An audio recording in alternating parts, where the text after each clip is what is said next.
government must get out of the way.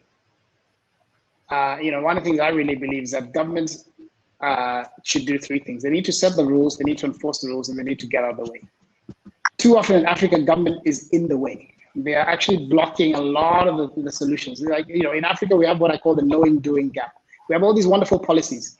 African Union has Agenda 2063, every country has Agenda 2025. They all sound beautiful, but we're not doing things. We're just doing a lot of talk, and the government is blocking a lot of things. The solutions that, for the next 50 to 100 million jobs could be resolved if government just got out of the way and really made it easy for people to do business in their countries, for investors to come in, for entrepreneurs to start businesses. This is it's not a radical idea, it's a simple idea, but I think it's probably the most important thing that we need to do in the country. Where they need to get their act together is in changing policies.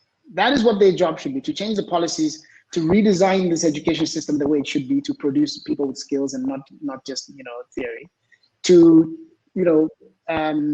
create the social safety net, and that's what we need, to invest in a new form of primary education and secondary education, all those things, and that's where they need to be involved, right?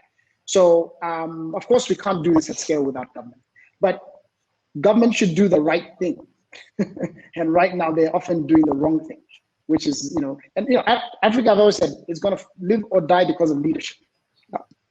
And that's the big elephant in the room here. Many of Africa's problems can be solved if we